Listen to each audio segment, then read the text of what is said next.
Well, it's certainly a pleasure to be here. I appreciate the invite. I'm not an AI practitioner, as they say, by training, but hopefully, when we get to the second to the last of my slides, you'll get a sense that I truly believe that trust in our AI systems is one of our big rocks that we got to get after as a military.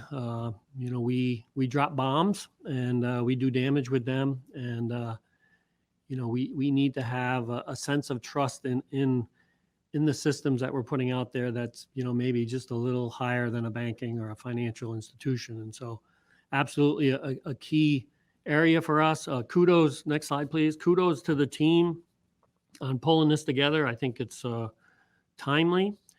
I really like the competitive nature of how you have pulled this together by putting the challenges out there. I'll also mention later that this is an area that is just moving at lightning speed in the outside community, outside the AFRL and DoD S&T, and so we need to link into that community at a pace that, quite honestly, is fairly new to us. And I think this event exemplifies exactly how we have to get after it. And so, again, kudos to the team for putting it together. And on behalf of General Pringle and AFRL, kudos for the opportunity. Next slide. So I'm an engineer by training, and so I typically try to do what I'm asked. This was the specific ask of me. Discuss an overview of AFRL, the 3 AFRL commander priorities, and then weave into that how trusted AI or AI in general impacts these priorities. And so that's what I'm going to try to do here in 15 or 20 minutes. Next slide, please. So Colonel Garcia mentioned, AFRL and the Information Directorate. We're a fairly big place. The colors are meant to differentiate the sort of the business models that exist. So in the dark blue, we have what are called our classical technical directorates, the Information Directorate, RI being one of those. Another one of those dark blue entities that this community interfaces a lot with is our Air Force Office of Scientific Research, which is our basic research hub, if you will, for AFRL, primary interface with academia. Over on the right, there's several other organizations that are intimately linked to this event. They're colored differently because AFRL has a series of different operational command and administrative command systems going on. It's not a single entity with all pieces created equal. But in that light blue is an office called Transformational Capability Office. That's an office that was stood up in direct result of the 2030 strategy that Denise mentioned, and I will touch on that in a little bit as we go forward, since that's one of General Pringle's 3 commander priorities. And then AFWorks, there in the orange, which is where the SIBR STTR program is housed. Jason will speak on this later in the event. Again, we trying to couple into the industrial base, into non-traditionals, doing things slightly differently than the old model. They were stood up. They're part of AFRL, an integral part of AFRL, but under slightly different controls. So this event is unique in that it's really tying in a variety of the different pieces, if you will, of AFRL, and I'm encouraged to see and to see that that's been internalized. Next slide, please. So AFRL is a big place, 6,000-ish military, government, civilian, primarily government civilian. Probably 5-6 of that are government civilian. Highly educated, locations across the country. I won't go into where they all sit. We execute on average $2.5 billion a core, what we call core R&D funding, which is shown down there on the bottom. Our 6.1 resources, our 6.2 resources, which pays primarily to keep our folks and our facilities running. our 6.3 resources, which is our primary interface with industry, mainly larger industry.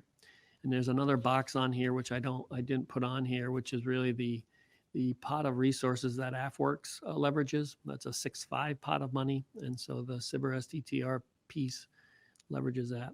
As Colonel Garcia mentioned, RI, executes a lot of money, and a lot of that money is other people's money. That's what OPM stands for on this slide. And that's a key tenet of AFRL, is that we execute core, but because of the highly skilled workforce that we have, and the quite honestly, the reputation we have in getting work done, the technical credibility of that work, the honest broker of that work, year after year after year, organizations come to us to execute their S&T dollars using either our technical people as performers, or our really smart people, our thought leaders, to help drive where the programs need to go. Next slide. So last slide on AFRL. So we're part of a much larger ecosystem. Dr. Wasaki mentioned a whole nation approach. The fight has changed from a defense perspective to a much more of a near peer concern. And I would agree with him that there are a number of technologies that we need to get after it as a joint force, and there are a number of technologies we need to get after, quite honestly, whole of nation. So AFRL is a piece of the larger DoD S&T ecosystem. Of course, I drew it to be centrally located because it's the center of all activities. But we interface with the large fraction of the other S&T ecosystems. I would argue that our reasons for existence are different than some of the ones shown on the slide in the upper left, and we need to maintain and recognize that. We're really the keeper of the long-term technical vision needed for future operational dominance. And we get that by being immersed with the warfighter. We work on DoD unique problems. We work on problems that commercial industry will just not work on because there is no business model for it. We are informed by that interface with the operator. I like to say our job is to connect alpha nerds with alpha operators and let them get after solving the problems that the boys and girls in blue really need.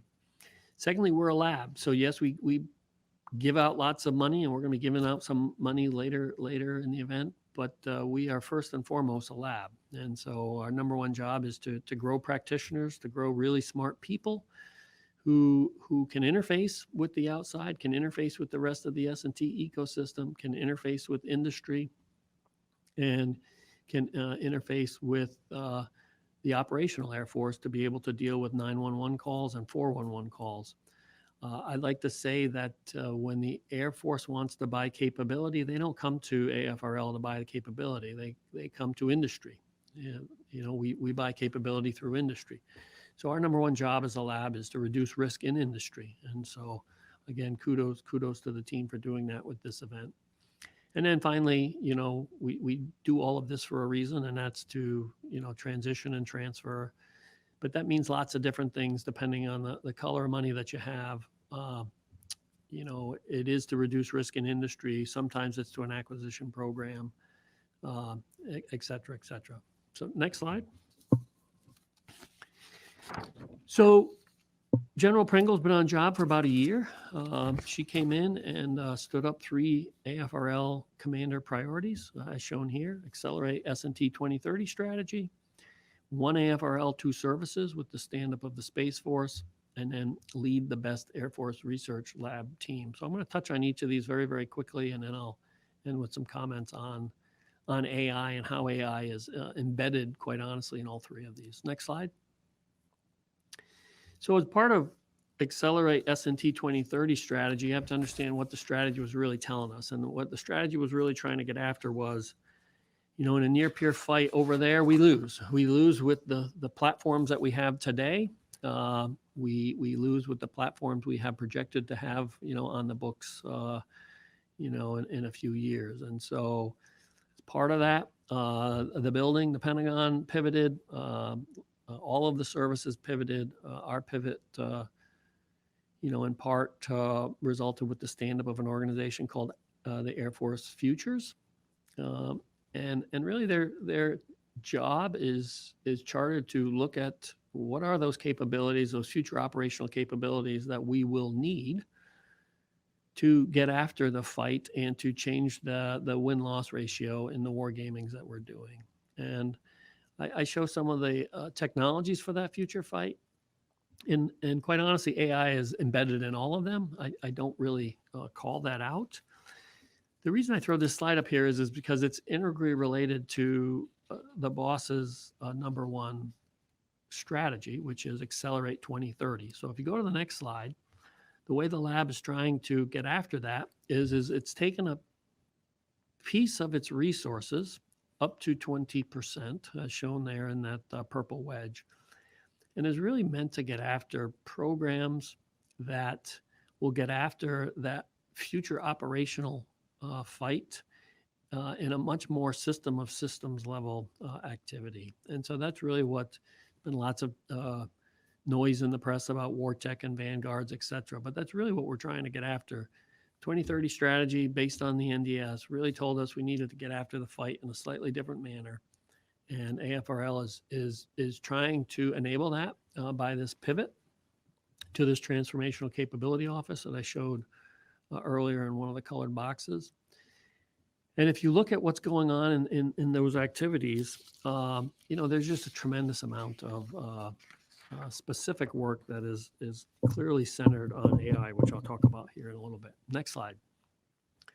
If you look at what we've done, this is an eye chart, don't worry about. Each one of the boxes on the bottom is new programs that are now on the books that we are working, which gets after this future fight. And probably half of these have a AI component to it. You'll hear about these through the rest of the week, I suppose. JC Leday and Cap Rogers will talk about, the larger AFRL entity. Programs which have received a lot of press of late, Skyborg, Golden Horde, NTS-3.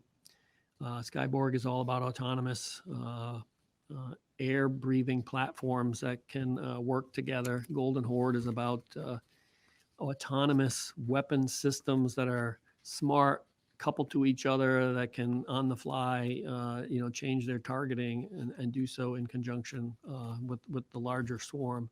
NTS-3 is really the first satellite navigation, full up satellite navigation program, probably in the last 40 years or so. All three of these have a very large AI component.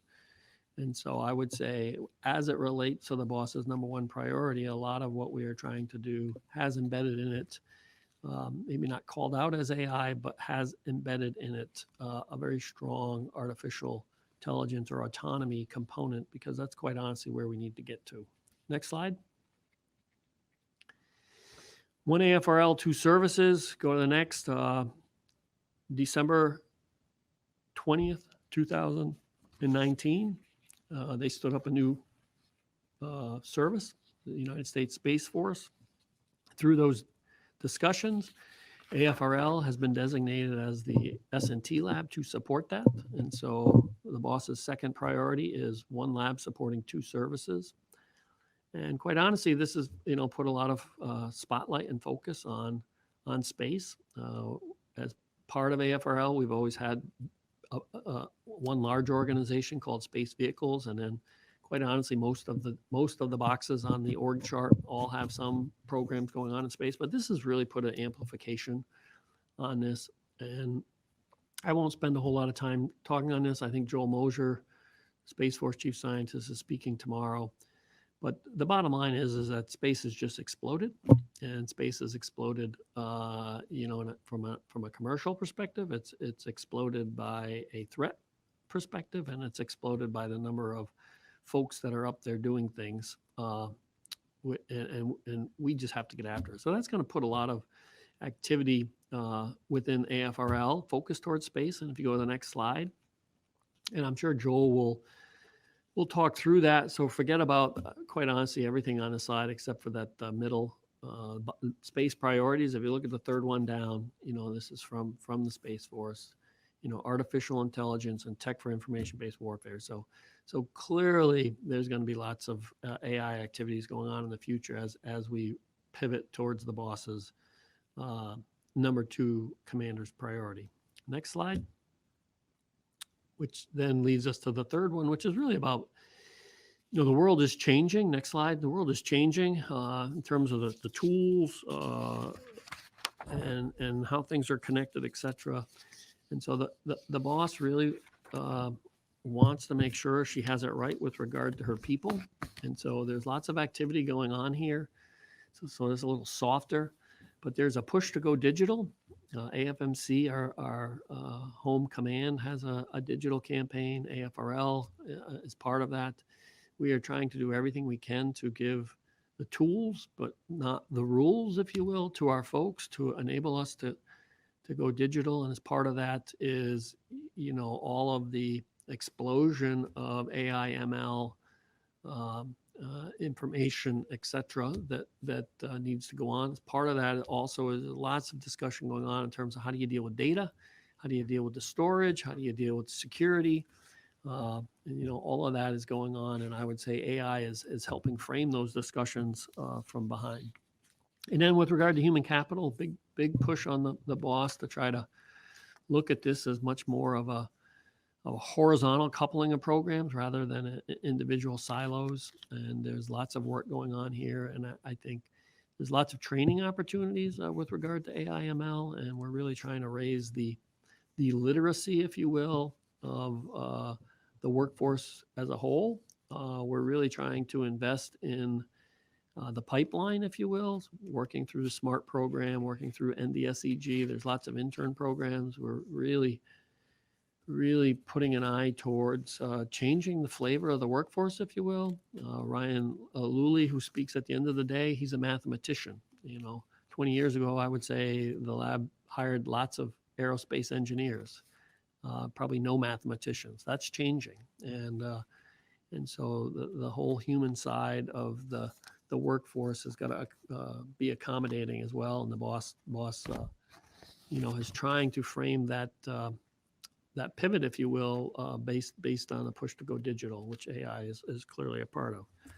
Next slide. A couple more, and then I'll end. I stole the slide on the left from J.C. Leday, who's our EPA with regard to autonomy and AI. I think he's part of a discussion on Thursday, but you can clearly see one of his 3 major pillars is trust. On the right just gives you a sense that, yes, RI does lots of activity, and they're the center of the universe when it comes to C4I for AFRL.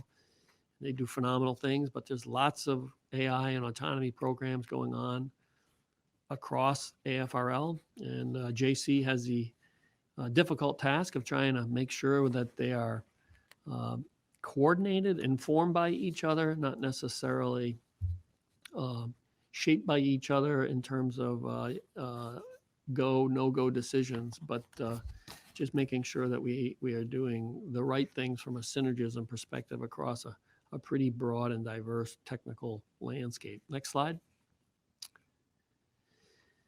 The 2 pies represent where our resources go. 6.2 is a budget authority. 6.3 is a different budget authority. You can see AI/ML and autonomy listed there as a wedge. The point here I wanted to make was there's lots of things that are in those other wedges that are AI and ML. And so, I think you got to be careful when you look at these slides. The bottom line is there's lots of AI activities going on across AFRL. I mentioned the 3 programs. You're going to hear lots of activities from RI through this week. We are connected to the JAIC, which I know you'll be getting a briefing. There's an MIT AI accelerator we're connected to. Lots of activities, as Dr. Wasaki can talk to, especially from his perch, are related to a variety of MAGCOM and PEO activities. And we are intimately related with where Air Force Futures and the space equivalent of that is going. Locally, we do have a team that we pulled out of one laboratory per se to try to get after things at scale called Act 3, and Steve Rogers, call him Cap, leads that. Then he and JC are sort of are 2 of the high-level leaders of this ecosystem across AFRL. And I think they're participating either Tuesday or Wednesday. And then, like I said, there's lots of educational opportunities for our people, including, there's a boot camp up at RI, which much kudos needs to go to them for developing that and, using it to build better, knowledge base within our things. And, just because I'm old, a lot of this reminds me of what went on early in the nano days when everyone, thought of it as a thing. And, lots of binning exercises, lots of use of the word, etc. And so it's clearly here to stay, just like nano is and was. And, quite honestly, if you listen to some folks, we've been doing AI for a number of years. It's just that the spotlight has come on it of late, and rightly so. And so we should work with it. Next slide, which I think is my last. Yeah. So this human-machine trust relationship is very, very important. Too much machine and you have concerns, and too much human, you have a bunch of lymphacs. And it's give you a sense of where my mind is. This is from an interview for one of the tech rags a few months ago. I forget which one. But in it, in the bolded quotes, I made the comment, in all of these systems, there has to be trust. And like I said, when I kicked this off, trust in warfare, trust in military operations is just fundamentally different than that of a banking system. And I don't mean any offense to anyone in the commercial world, but when you're over there in someone else's sovereign turf, you just got to know what you're doing. And so, kudos for the lab and for the entire DoD to taking this on. I realize there's lots of parallel activities that we can learn from and should learn from with it, where industry is going. But I do think there are going to be some pretty DoD unique activities that come out of where we need to go. And again, related to the nature of this event, I believe that, particularly in fields like this, communications and AI/ML, the commercial world is just, lightning fast these days, much faster than a big ship like we can respond. And so I really appreciate what this event is trying to do, and events like this across our ecosystem are trying to do. I really appreciate AFWorks, trying to help facilitate that connection to the non-traditionals and get at things at a time scale, which, our inherent inertia and bureaucracy just seem to limit us to. So I really think if we don't do that, we're going to be mired, not in first place, or not even, on making the final with an Olympics reference, going forward in this area. And we just can't afford to do that. So next slide, I think is my last. Yeah, so kudos to the team. Again, appreciate the opportunity to speak. I tried to do what you asked me, Denise. Hopefully it's okay. My email is there. I'm certainly willing to answer questions, through email or any other way. But I hope everyone has a great event. I look forward to hearing the outcome of it, and I'm out.